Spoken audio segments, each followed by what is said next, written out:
The Imposter.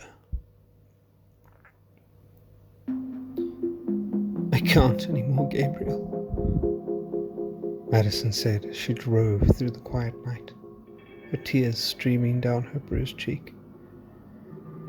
I can't stay here while he hits me in front of my children.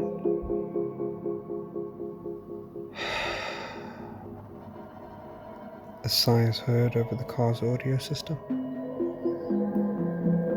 I understand, my friend. But where are you going to go? The realization that she hadn't thought that far consumes her mind. So much so that she doesn't realize she has drifted into the oncoming lane. Her concentration quickly returns as the blaring of the hoot of the incoming car tears through her eardrums. Are you okay? The voice asks frantically. Madison composes herself. Yes. It was just a cat in the road. Anyway, I was hoping we could stay with you, she replies as she clings to the hope that he would say yes. You guys are always welcome.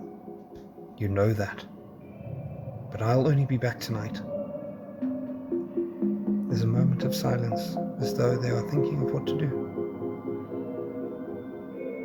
Listen, I have a friend that will help you out till I get there. His name is Pastor Jake. I'll WhatsApp you the location and I'll meet you there later. Relief floods her heart and tears well up in her eyes. Thank you, Gabriel. Thank you so much.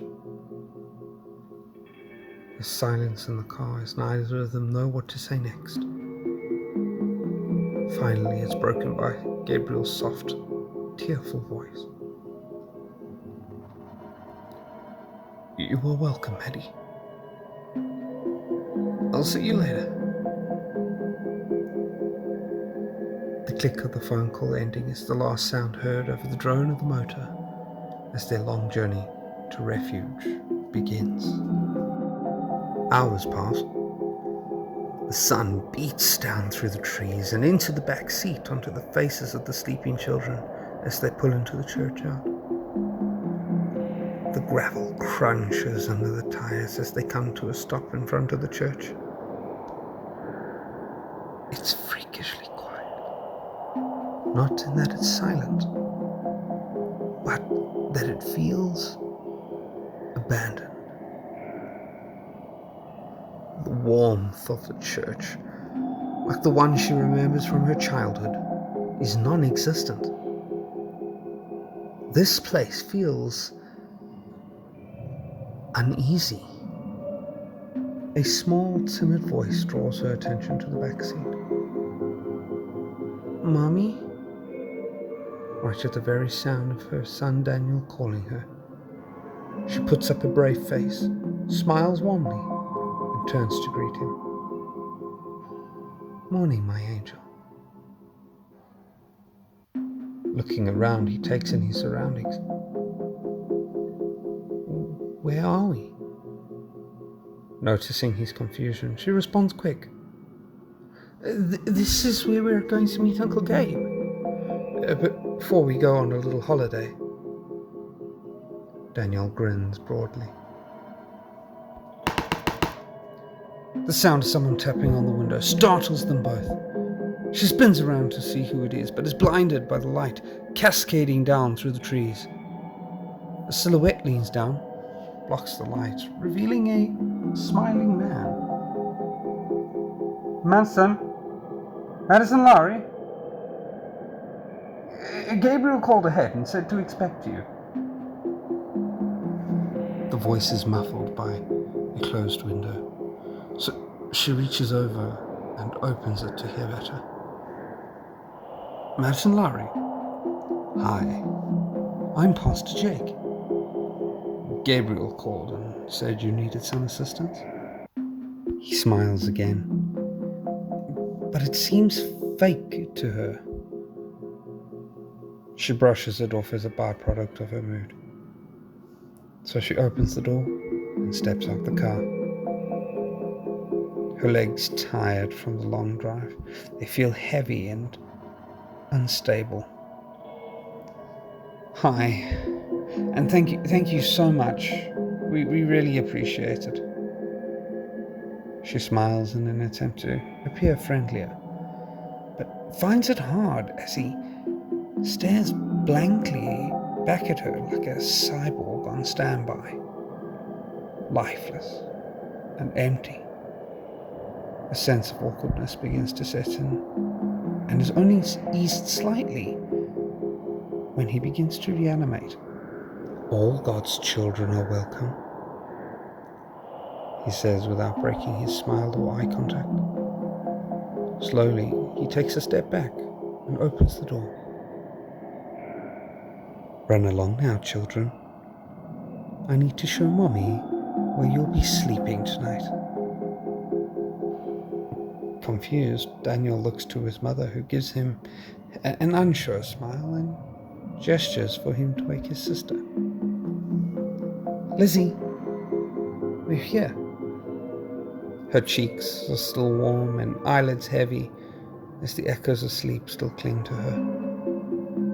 She stirs and moans as she begins to wake. Lizzie, come on, we can go inside, Daniel says in a slightly more irritated tone as Lizzie brushes him off. Unsure of what to do next, he looks to his mother. Madison shakes her head and makes her way around to the other side of the car. She opens the door, carefully unbuckles the seatbelt, and picks Lizzie up. Daniel gets out on the other side of the car and finds himself standing in the icy gaze of the creepy pastor. Extremely freaked out, he sprints around the car to his mother, still feeling the man's gaze on him, even when he couldn't see him anymore. Mommy, who's that? Lizzie asks while rubbing her eyes. Trying to hide her own uncertainty, she replies, This is Uncle Gabe's friend, Pastor Jake. He's going to help us out until Uncle Gabe gets here. The pastor walks around the vehicle, smiles and holds out his hand to Daniel. In it are two little suckers. Here, take these and go play with your sister. Reluctantly, Madison puts Lizzie down, takes the suckers, and leads her children to one side. She hands them each a sucker and says, You guys go explore and have some fun. I'll meet you here by the car in 10 minutes, okay? Unsure of the man still staring at them, Daniel begins to plead with his mother. But Mom... Quickly, Madison cuts him off. No buts! Off you go. Daniel stares at the pastor as the pastor smiles back at him, waiting for them to leave. Reluctantly, they leave as Madison stands, takes a deep breath, and gestures for the pastor to lead the way. Daniel stops, turns to take one more look. At the same time, the pastor stops, stares at him, and smiles as he closes the door, cutting him off from his main source of comfort. As Daniel and Lizzie saunter around a corner, they see an open sliding door. Intrigued, they make their way over and Daniel notices the latch. It's broken, he says as he looks at Lizzie, who's enjoying her sucker. She shrugs and enters. Daniel, not quick enough to stop her, is now forced to follow her into this dark, empty room. The air is heavy and the curtains flutter in the wind. The sound of a bottle falling on the floor causes Lizzie to shriek. It's okay, Daniel says, as he tries to comfort his trembling sister. It came from over there. Hands trembling, he points uncertainly in the direction of the kitchen. Be the brave big brother, he thinks to himself. He strikes a brave pose and says, It's probably a cat or something. Come, let's go check it out. Daniel smiles as he holds out his hand for Lizzie. She returns a fake smile, takes his hand, and they slowly make their way to the kitchen. Every step they take seems to be amplified and echoes for days along the tiles. Their hearts pounding in their chest as they approach the doorway. Daniel takes a deep breath, rounds the corner quickly to find nothing. It's just an empty, rustic kitchen. He turns to Lizzie,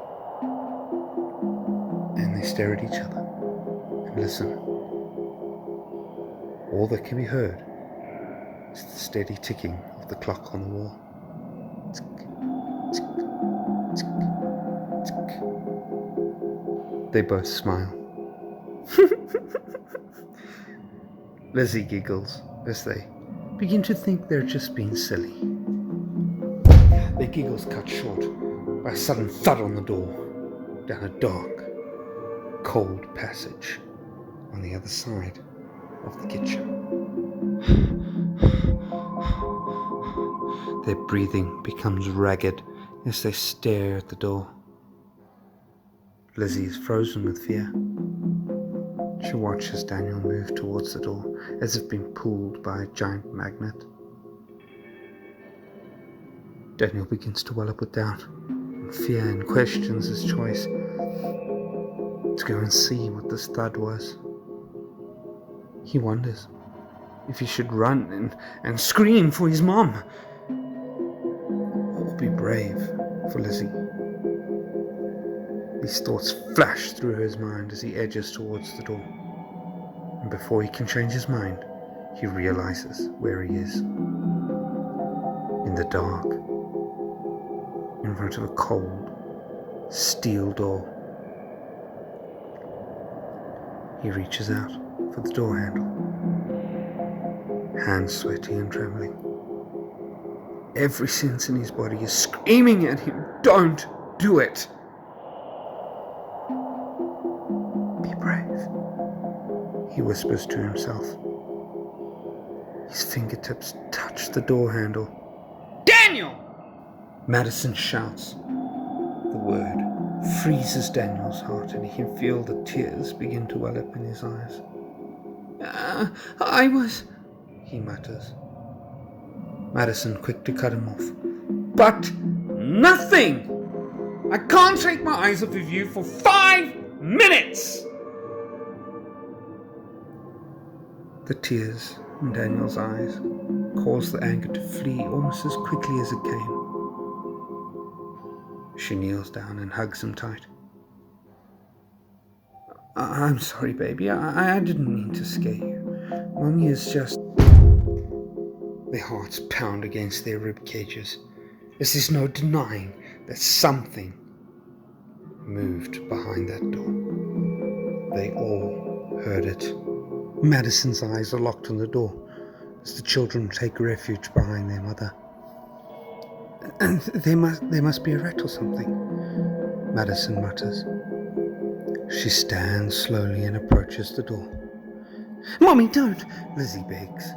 "It's okay. It's probably just a rat," Madison says as she opens the door and gestures for them to see that there's nothing there to be afraid of.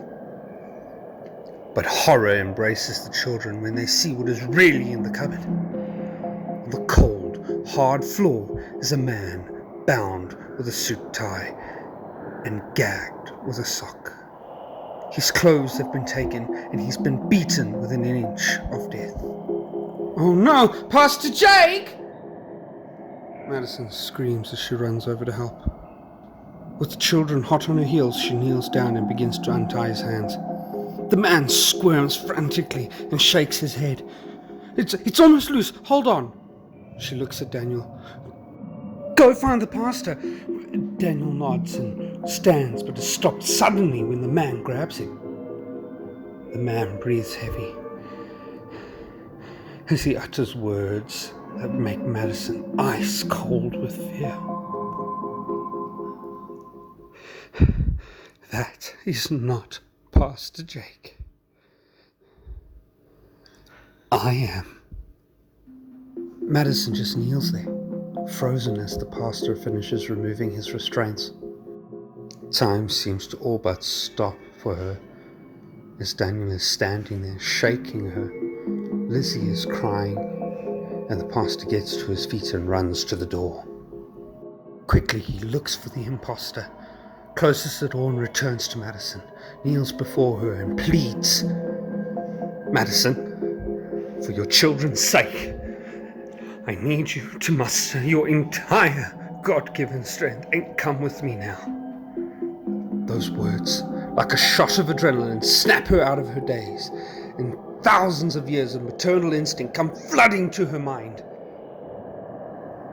Having gotten a second wind, Madison rises to her feet. Pastor Jake gathers the children behind their mother and lays out the plan. The garage is open. We'll go out that way. He quietens everyone down as he cracks open the door and looks for the imposter. All clear. Follow me. Carefully he opens the door, steps out to leave. Crash! The door slams into the pastor, knocking him into a daze. Daze quickly turns to shock as cold steel passes through flesh. The imposter shoves a knife into the pastor's chest and tackles him into the kitchen. Terrified, Madison slams the door shut and barricades herself against the door, panic threatening to overwhelm her. Daniel and Lizzie are cowering in the corner as their innocent minds try to comprehend what just happened. The tapping on the door causes Madison to yelp and throw herself against the door in a futile attempt to make it harder for him to get in. Madison. Oh, Maddie. The imposter taunts. Let me in, and I'll send you to your maker quickly.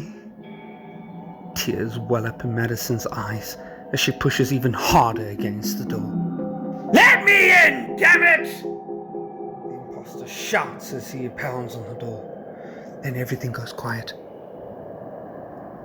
and they all listen. The faint sound of stones crushing under the tires gets louder and louder as a car approaches. It stops. The door closes. Maddie? Panic consumes Madison as she immediately recognizes the voice. Gabe! She screams.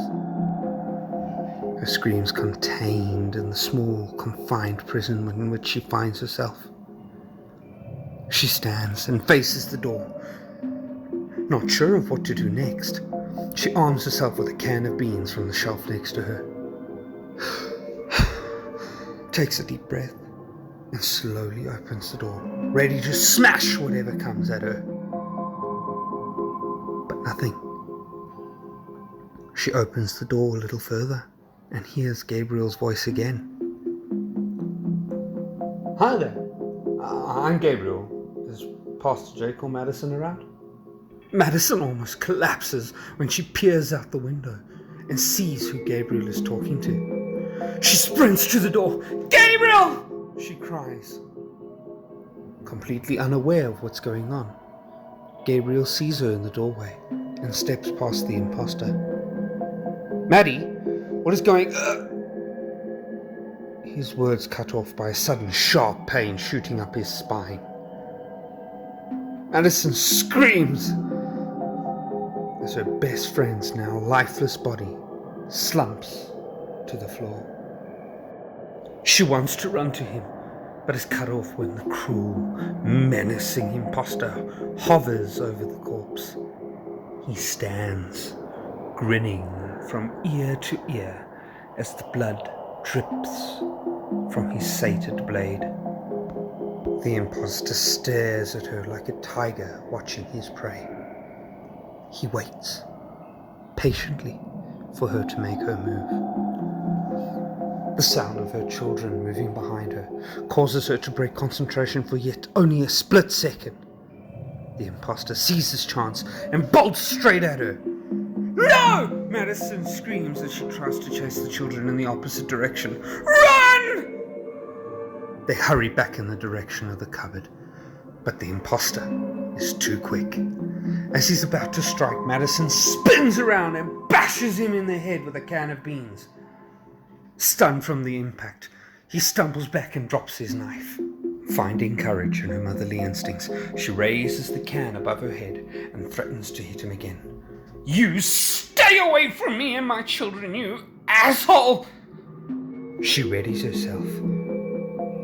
The imposter nods and turns to leave. A slight sigh of relief escapes her lips. "Weakness!" the imposter yells as he spins around and lunges at her. Caught completely off guard, Madison swings to hit him, but misses. The imposter connects her right in the ribs as he tackles her to the ground, knocking the wind out of her in the process. Madison's head smashes into the floor, knocking her half unconscious as stars explode across her vision. Lizzie screams and runs and starts hitting the imposter as he climbs on top of her mother. Undeterred, he shoves her away and begins strangling Madison with his bare hands. Madison fights fire and claws at him, staring straight into the face of pure evil. He smirks, his grip tightening as he maniacally continues to choke her. Is this it? Madison thinks to herself. I'm sorry. Her vision begins to fade. She can feel her body giving up. Suddenly, she feels the grip around her neck loosen, and the air comes rushing back into her lungs. Her vision slowly returns for her to see a look of utter horror on the once menacing face of the imposter. When his body collapses onto the floor next to her, he reveals a terrified-looking Daniel, his face void of color. Madison looks at the motionless body next to her and sees the blade that took the lives of others protruding from his back. She looks at her son just in time to move and catch him as he faints. Madison looks up to the heavens.